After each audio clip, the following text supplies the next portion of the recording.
사랑과 은혜가 풍성하신 하나님 아버지, 하루의 첫 시간을 구별하여 하나님의 말씀과 기도로 시작하게 하심에 감사를 드립니다.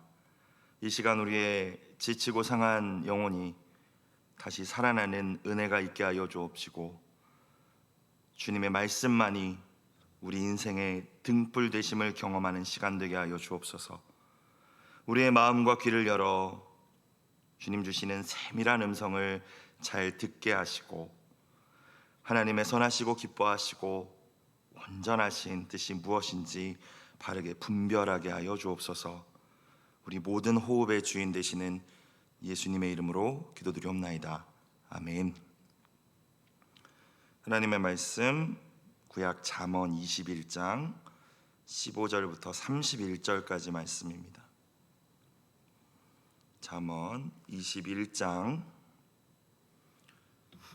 15절부터 31절까지 말씀 함께 읽겠습니다. 정의를 행하는 것이 의인에게는 즐거움이요 죄인에게는 패망이니라. 명철의 길을 떠난 사람은 사망의 회중에 거하리라. 연락을 좋아하는 자는 가난하게 되고 술과 기름을 좋아하는 자는 부하게 되지 못하느니라. 악인은 의인의 속전이 되고 사악한 자는 정직한 자의 대신이 되느니라. 다투며 성내는 여인과 함께 사는 것보다 광야에서 사는 것이 나으니라. 지혜 있는 자의 집에는 귀한 보배와 기름이 있으나 미련한 자는 이것을 다 삼켜버리느니라. 공의와 인자를 따라 구하는 자는 생명과 공의와 영광을 얻느니라. 지혜로운 자는 용사의 성에 올라가서 그 성이 의지하는 방벽을 허느니라. 입과 혀를 지키는 자는 자기의 영혼을 환난에서 보전하느니라. 무례하고 교만한 자를 이름하여 망령된 자라 하나니 이는 넘치는 교만으로 행함이니라. 게으른 자의 욕망이 자기를 죽이나니 이는 자기의 손으로 일하기를 싫어함이라. 어떤 자는 종일토록 탐하기만 하나 의인은 아끼지 아니하고 베푸느니라. 악인의 재물은 본래 가증하거든 하물며 악한 뜻으로 드리는 것이랴. 거짓 증인은 패망하려니와 확실히 들은 사람의 말은 힘이 있느니라. 악인은 자기의 얼굴을 굳게 하나 정직한 자는 자기의 행위를 삼가느니라. 지혜로도 못하고 명철로도 못하고 모략으로도 여호와를 당하지 못하느니라. 싸울 날을 위하여 마병을 예비하거니와 이김은 여호와께 있느니라. 아멘. 오늘 말씀 매일 성경 제목을 보니까 공의와 인자를 따라라고 되어 있습니다. 하나님의 백성으로서 정의롭게 또 사랑을 실천하면서 살아야 한다라는 말씀이죠. 공의와 사랑은 하나님의 성품입니다.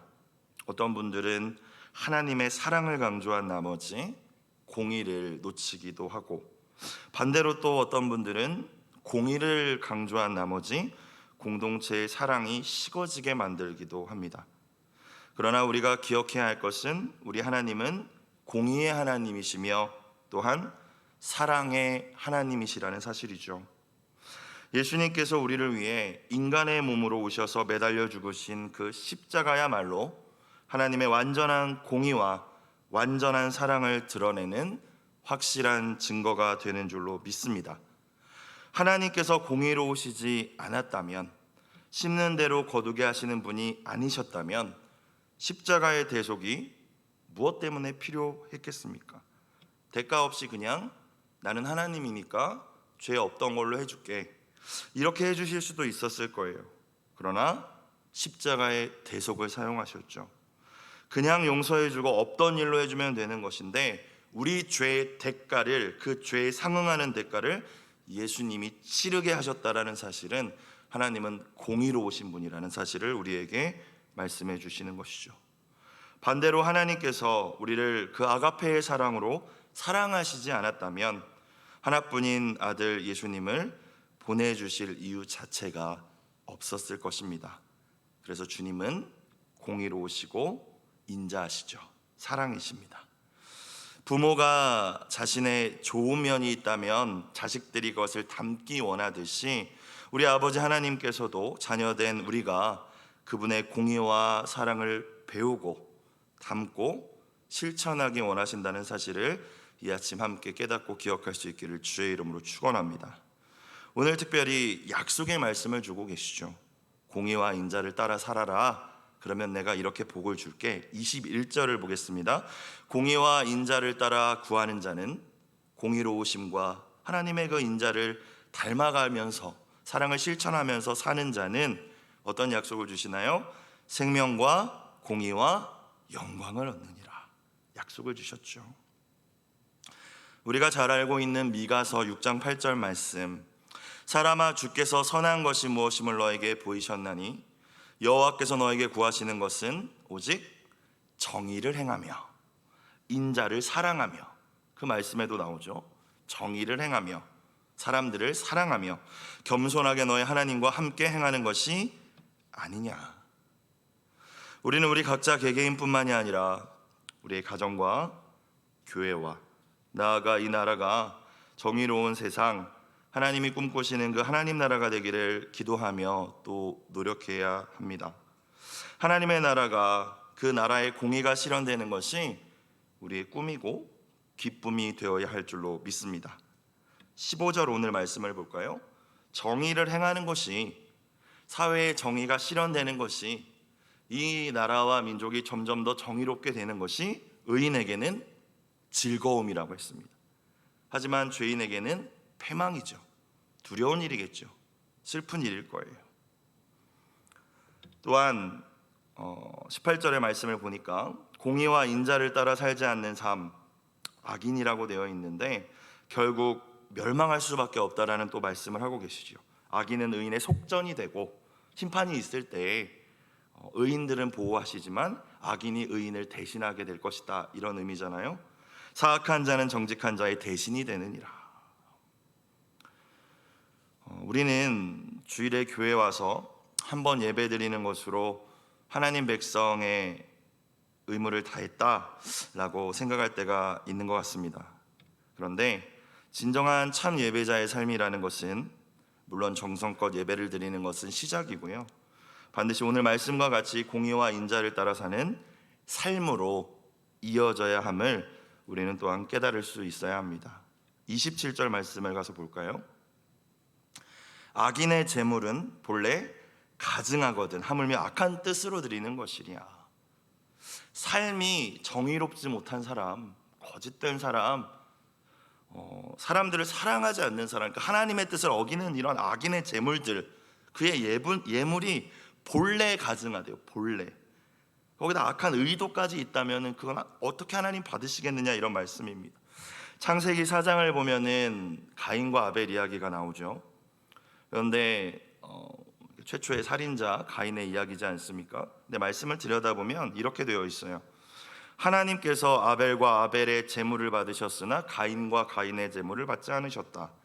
처음 이 말씀을 봤을 때 궁금했습니다. 하나님께서 아벨의 제물을 받으셨지만 가인의 제물은 받지 않으셨다라고 표현하시면 될 것 같은데 왜 굳이 아벨과 아벨의 제물은 받으셨으나 가인과 가인의 제물을 받지 않으셨다라고 기록했을까? 하나님께서는 우리의 물질이나 시간이나 재물뿐만이 아니라 예배자 자체, 그 사람의 삶을 받으신다는 사실을 깨달았어요. 여러분, 물론 우리는 마음과 물질과 시간을 들이며 정성껏 예배해야 합니다. 하지만 그것으로 그치는 것이 아니라 세상 속에서, 나아가서 내가 속한 삶의 자리에서 우리의 삶이 하나님께서 받으실 만한 공의롭고 인자한 삶이 있는 예배로 이어져야 될 줄로 믿습니다. 그렇다면 구체적으로 공의와 인자를 따르는 삶이란 무엇일까요? 다양하게 이야기할 수 있겠지만 오늘 본문을 중심으로 나누고자 합니다. 하나님의 백성들의 정의란 단순히 사회의 법과 질서를 지키는 수준을 넘어서야 하는 것이죠. 그것은 당연히 지키고 넘어가야 되는 일인 것 같습니다. 인천에서 목회할 때 지방교역자회의가 월요일날 새벽기도 끝나고 모였어요. 지방의 목사님들이 모이는 그 시간이 월요일 새벽기도 끝나고 있었습니다. 처음 낯선 곳이기 때문에 제가 좀 일찍 준비하고 또 막내였기 때문에 지방에서 좀 부지런을 떨었어야 되는데 새벽기도 하고 이렇게 하다 보니까 늦게 된 거죠. 그대로 이제 옷을 입고 바로 그대로 이제 교육자회의를 가는데 도로에 차가 없는 거예요. 그리고 근데 신호가 이제 빨간불이 돌아가는데 아무도 없어요. 뒤에도 없고 앞에도 없고 빨리 가야 되는데 하면서 쓱 지나갔어요. 그런데 분명히 차가 없었는데 앞에서 경찰차가 오는 거예요. 앞에서. 그래서 속으로 뒤에서 왔으면 내가 신호를 어긴 것을 알았을 텐데 앞에서 오니까 몰랐겠지 했는데 그 타이밍에 건너오면 안 된다는 것을 경찰분들은 아셨나 봐요. 사이렌 울리시면서 쓰라고 하시더라고요. 마음이 얼마나 어려웠냐면 제가 목사님들이 입으시는 그 로만 칼라 와이셔츠를 입고 있었어요. 차 속에. 그래서 잡으셔서 이게 창문을 내리는데 저를 딱 보시더니 조심하시라고, 신호 위반하시면 안 된다고 하시면서 보내주셨습니다. 그런데 얼마나 낯이 뜨거웠는지, 하나님께 영광을 돌려도 모자른 우리의 삶이 되어야 되는데, 우리 영광을 돌려야 되는데 참 부끄러웠어요. 단순히 사회의 법과 질서를 지키는 걸 넘어서야 됩니다. 더 차원이 높은 수준을 우리는 이야기해야 된다는 것이죠. 당연히 지켜야 되는 거죠. 새벽기도 늦었다고 신호 위반하고 속도 위반하고, 사실 하나님 보실 때에도 또 세상이 볼 때에도 공의로운 모습이 아닐 것입니다. 그러나 공의와 인자를 따라 산다는 것은 그 차원을 넘어서서 하나님을 따라 산다는 것이죠. 예수님을 따라 산다는 것입니다. 그래서 곧 말씀을 따라 사는 것입니다. 왜냐하면 사람의 말 속에는 그 사람의 성품이 드러나죠. 그래서 하나님의 말씀 가운데에도 하나님의 성품이 드러납니다. 앞서 말씀드렸듯이 하나님의 성품은 공의와 인자하심이죠. 그래서 공의와 인자를 따르는 삶을 살기 위해서는 말씀을 따라 살아야 되는 거예요. 그것이 하나님을 따라 사는 것입니다. 또한 그것이 잠언에서 거듭 이야기하고 계시는 하나님을 경외하는 길이며 지혜와 명철의 길인 줄로 믿습니다. 16절 오늘 말씀을 보니까 그 명철의 길을 떠난 사람은 사망의 회중에 거하리라. 인자와 공의를 떠난 사람의 결과와 똑같다라는 것이죠. 결국 다 연결되는 거예요. 하나님을 경외하는 것이 하나님의 말씀을 따르는 것이고, 그것이 지혜로운 길이고, 그것이 또한 공의와 인자를 따르는 길인 줄로 믿습니다. 그럼 오늘 말씀들이 여러 교훈들이 있는데 이것을 이러한 관점에서 좀 봤으면 좋겠어요. 어떤 모습이 명철을 떠난 모습인가? 인자와 공의를 따르지 않는 삶의 모습인가? 첫 번째는 물질을 어떻게 사용하는지를 좀 생각해 봤으면 좋겠습니다. 17절 볼게요. 연락을 좋아하는 자는 가난하게 되고 술과 기름을 좋아하는 자는 부하게 되지 못하느니라. 먹고 놀기 좋아하는 것이죠. 술과 기름, 좋은 음식만 맨날 찾는 것이에요. 20절, 지혜 있는 자의 집에는 귀한 보배와 기름이 있으나 미련한 자는 이것을 다 삼켜버리느니라. 이걸 현대인의 번역으로 보니까 이렇게 기록되어 있었습니다. 지혜로운 사람은 앞날을 위하여 저축하지만 미련한 사람은 닥치는 대로 써버린다. 물질과의 관계를 먼저 점검하라는 말씀이죠. 여러분, 우리가 재정을 어떻게 사용하고 있는지가 참 중요하다라는 말씀 같습니다. 하나님께서 우리에게 허락하신 그 재정들, 또 물질들을 가지고 내가 그 목표, 무엇을 목표를 삼고 있는가? 더 맛있는 음식을 먹는 것, 더 비싼 옷을 걸치는 것, 더 좋은 차를 타고 좋은 집을 소유하는 것, 그것이 만약 우리의 물질관이고 또 물질에 대한 생각이라면 사실 그것은 말씀을 따르는 것도 아니고 명철의 길도 아니고 공의와 인자를 따르는 길도 아니라는 것이죠. 허황된 소비와 탐식이 결코 지혜로운 자의 모습이 아니라는 것입니다. 여러분, 근데 TV만 켜면은 다 그런 얘기지 않습니까? 막 배가 터질 때까지 맛있는 음식 먹는 그런 방송들, 또 유튜브 영상도 마찬가지고요. 또 더 좋은 집 구하는 그런 방송들도 있더라고요. 이 집은 더 좋아, 조건이 더 좋아하면서 계속 보고 있으면은 또 부러운 생각이 들기도 하고, 저런 집에서 살고 싶다는 생각이 들기도 하고, 세상 문화가 날마다 미디어를 통해서 우리에게 그걸 심어줍니다. 그래서 나도 돈 벌면 저렇게 해야겠다라는 생각을 주는 것이죠. 오늘 매일 성경 해설 부분을 보니까, 왼편을 보니까 이렇게 써 있었어요. 마음의 허함을 소비와 탐식으로 채우려 하진 않습니까? 하나님과 교제하며 사람들과 사랑을 나눌 때 마음이 풍요로워지고 삶의 균형이 잡힐 것입니다. 이 은혜가 저와 여러분 가운데 있길 주의 이름으로 축원합니다. 그래서 명철의 길은, 공의와 인자를 따르는 길은 26절의 모습이죠. 어떤 자는 종일토록 탐하기만 하나 후반부 의인은 아끼지 아니하고 베푸느니라. 웨슬리 목사님 말씀하셨듯이 열심히 돈 벌어야 되는 이유는, 열심히 저축해야 되는 이유는 더 많이 도와주기 위해서입니다. 저희 목사님이 해주신 말씀인데, 내가 하고 싶은 대로 다 먹고 다 즐기고 다 입으면 절대로 나누고 섬길 수도 없다라고 하셨어요. 맞는 말씀인 것 같습니다. 다 내가 써버리고 나면 뭘로 도와주겠습니까? 두 번째, 공의와 인자를 따르지 않는 명철의 길을 떠난 모습, 가까운 사람들과의 관계를 또 점검해 봐야 될 것 같아요. 19절 말씀 보겠습니다.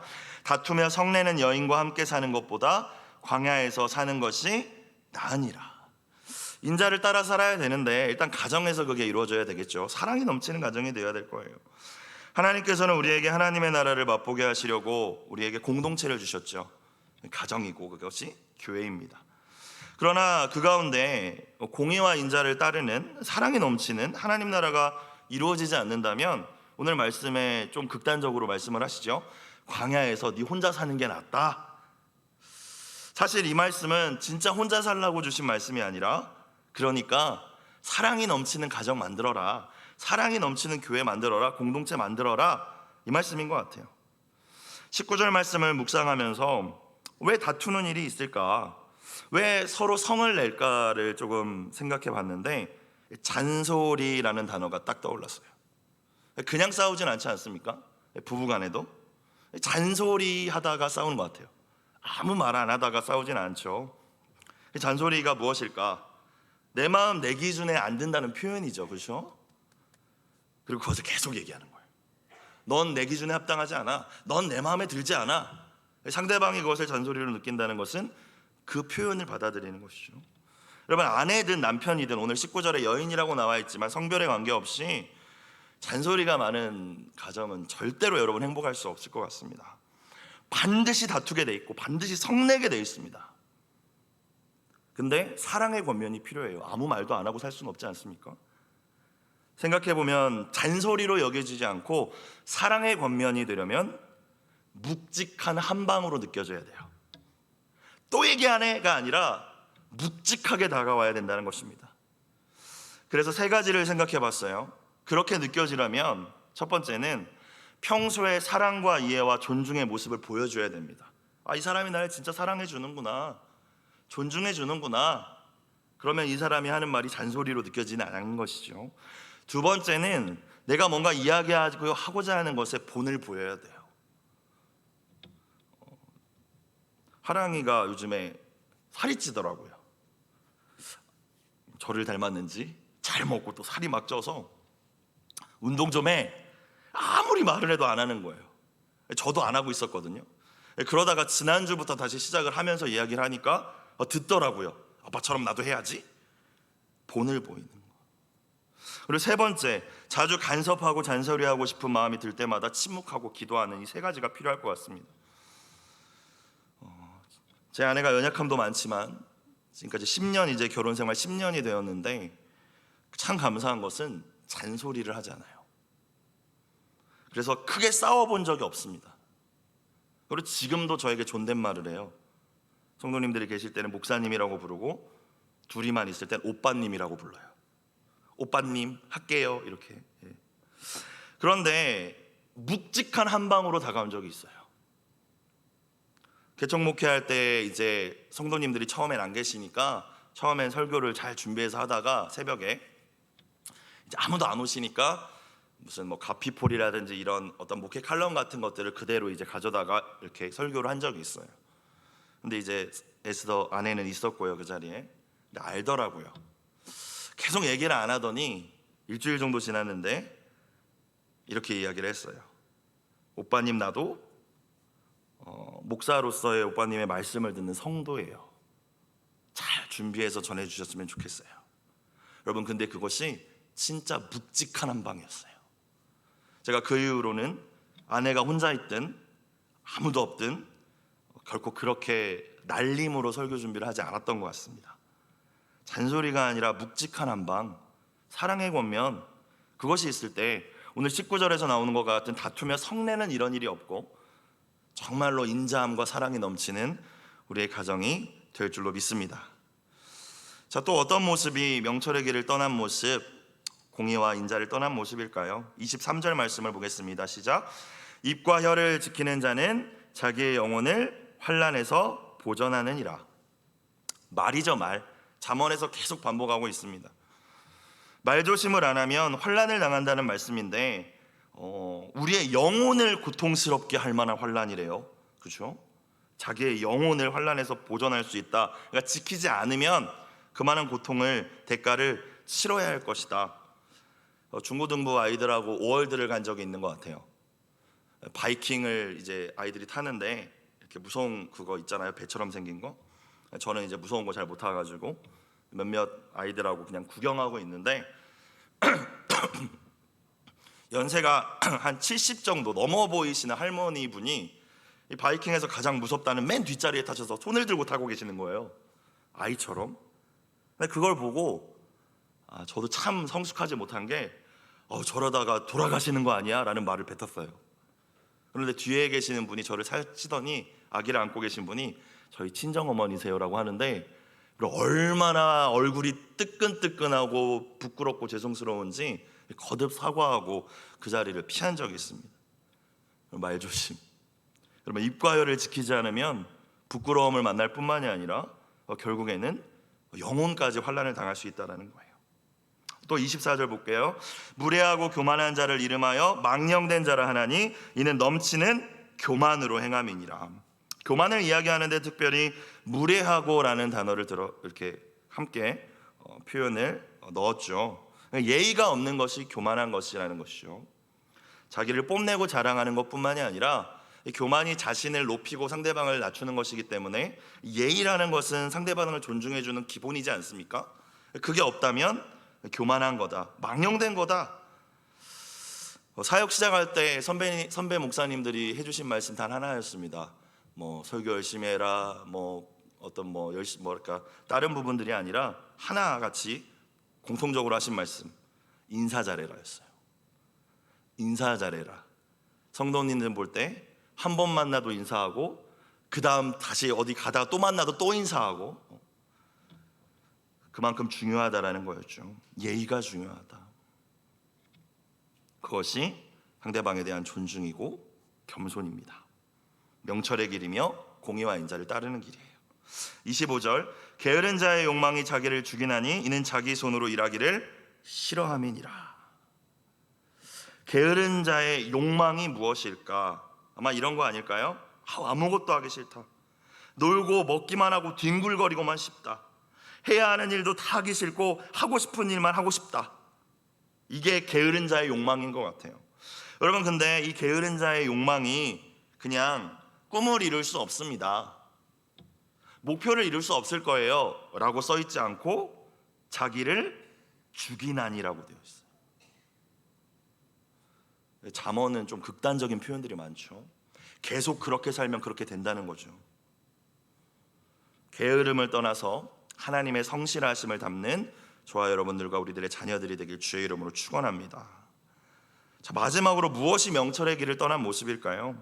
거짓입니다. 진실하지 않은 거예요. 28절 29절, 거짓 증인은 패망하려니와 확실히 들은 사람의 말은 힘이 있느니라. 악인은 자기의 얼굴을 굳게 하나 정직한 자는 자기의 행위를 삼가느니라. 거짓과 정직이 등장하지요. 누군가 아무리 겉보기에 번지르르해 보이고 재능도 많은 것 같고 실력을 갖춘 것처럼 보여도 그 사람이 거짓말하고 있다는 것을 알게 되는 순간 신뢰할 수 없습니다. 저도 그런 것 같아요. 그런 분들하고는 진짜 중요한 이야기를 하지 않습니다. 언제나 어떤 상황이든지 진실을 선택할 수 있는 저와 여러분이 되셨으면 좋겠습니다. 여러 가지 교훈들이 나오죠. 이러한 모습이 명철의 길을 떠난 것이다. 이러한 삶의 모습은 공의와 인자를 따르는 삶이 아니다. 자, 그럼 우리가 어떠한 태도를 가져야 할까요? 어떻게 명철의 길을 떠나지 않을 수 있고 정말 말씀 따라 예수님만 따라가고 싶은데 그것이 자꾸 흔들리지 않습니까? 우리가 흔들리지 말아야 할 아주 기본적인 믿음에 대해서 이야기하면서 오늘 말씀 마무리되고 있죠. 그것이 30절 31절 말씀이에요. 많은 어떤 교훈들과 또 이야기를 할 수 있겠지만 오늘 본문은 이렇게 말씀하십니다. 첫 번째, 우리가 명철의 길을 떠나지 않고 하나님을 따라가는 것을 포기하지 않고 공의와 인자를 계속 추구하며 따를 수 있는 첫 번째 기본적인 믿음의 자세는 30절입니다. 지혜로도 못하고 명철로도 못하고 모략으로도 여호와를 당하지 못하느니라. 쉽게 말하면 하나님 도와주시지 않으면 너 그렇게 살 수 없어입니다. 하나님 도와주시지 않으면 너 공의롭게 살 수 없고 정직하게 살 수 없고 성실하게 살 수 없고 너 말조심할 수 없고, 그 말씀이지 않습니까? 사랑하며 살 수 없고 맨날 잔소리할 거고 내 지혜로 그렇게 살 수 없다라는 것이죠.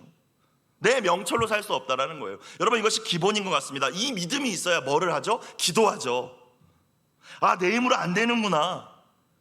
뭐 돈을 많이 벌고 꿈을 이루는 거는 말할 것도 없고 그냥 사는 것 자체 안 되는구나. 그냥 하루를 하나님의 뜻대로 공의와 인자를 따라서 예수님 따라가신 그 길을 따라가는 것 자체가 되지 않는구나라는 걸 절박하게 절망의 자리에서 깨달아야지 기도하죠.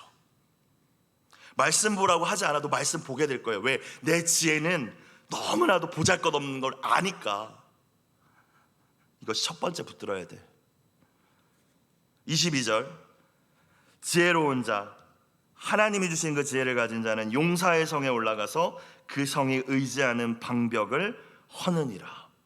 하나님이 주신 지혜로 어떤 장애든 어떠한 문제든 견고한 성과 같은 우리 앞에 있는 장애물도 이겨낼 수 있게 될 줄로 믿습니다. 그리고 공의와 인자를 따라 살 수 있게 하실 거예요. 마지막 31절, 싸울 날을 위하여 마병을 예비하거니와 이김은 여호와께 있느니라.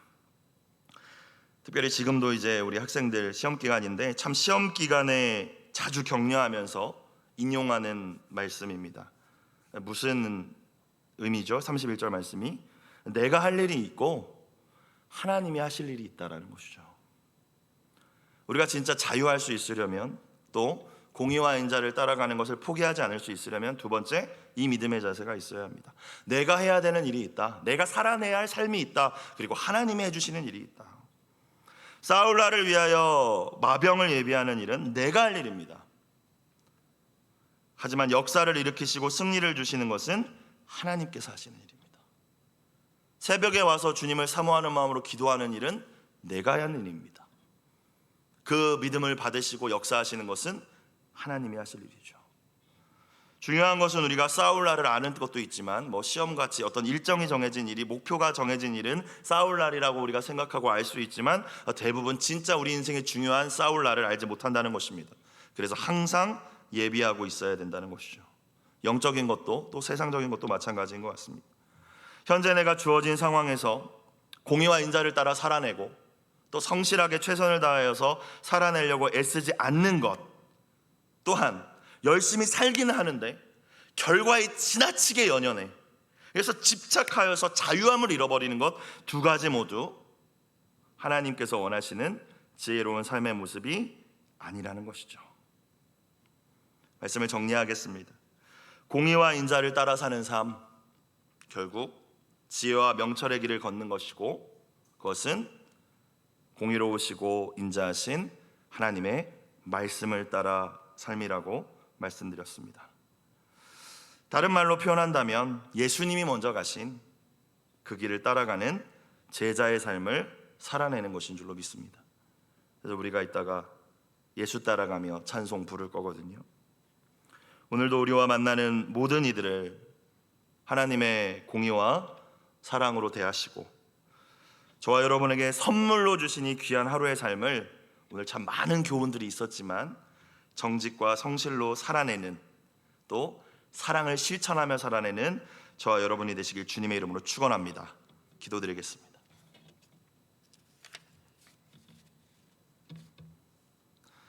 사랑의 하나님, 오늘도 우리에게 선물로 주신 귀한 날, 하나님께서 주신 말씀을 붙잡고 공의와 진리를 따라 살기 원합니다.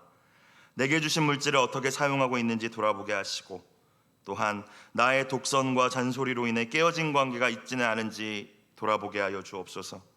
함부로 말하는 입술, 우리의 교만, 예의 없음, 게으름, 거짓 버리게 하시고, 하나님께서 주실 승리를 기대하며 오늘도 주어진 자리에서 정직하고 성실하게 마병을 준비하는 저희가 되게 하여 주옵소서.